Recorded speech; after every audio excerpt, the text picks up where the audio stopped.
Super Bowls is a great way to teach our dog to let us know when they're comfortable moving forward or next to or toward anything that might be distracting to them.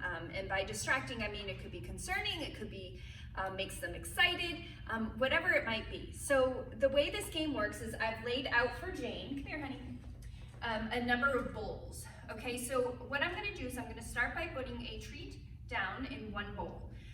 Just to teach her this game, what I'm looking for is after she eats that treat that she looks up at me. As soon as she looks up at me, I'm gonna mark with a click and then put another treat in that bowl. We're gonna just play that game a few times just to get things started so that she understands the concept of this game. Once Jane, and I'll show you that now. So I put a treat down, as soon as she looks at me, I click and put another treat down in that bowl.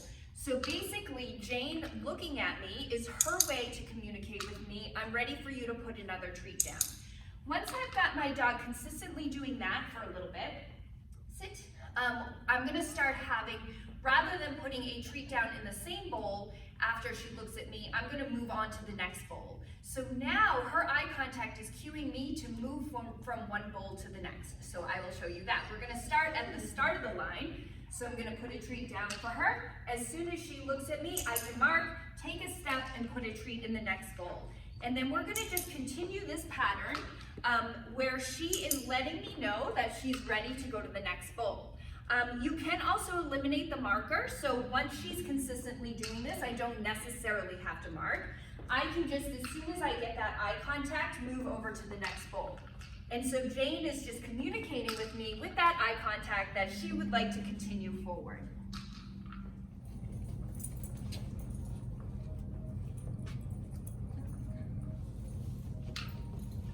Good. Did you see Olive anticipate that? Yeah.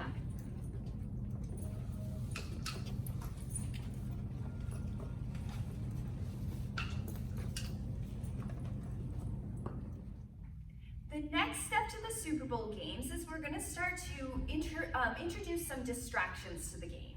So your distractions are going to vary based on your dog. So for some dogs, it might be another dog. For other dogs, it might be a person. For some, it may be just walking into a new environment, whatever it might be. So for now, Jane's distraction is going to be the stuffed dog. Now, realistically, this is not a distraction for her, and that's why I'm using it to demonstrate. If Jane was actually concerned with this dog, I would not have it nearly as close to us right now.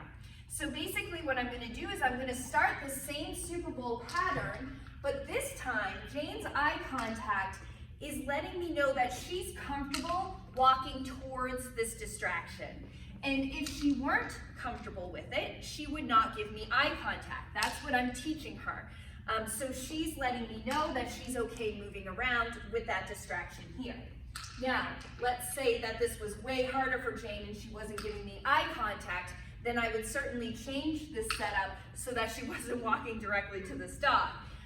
Instead, what I would likely do is have the dog way over on that side of the room, my Super Bowl's way on this side, and I'd have her walking parallel to it. But this is just a quick example of how we're going to introduce distractions. No.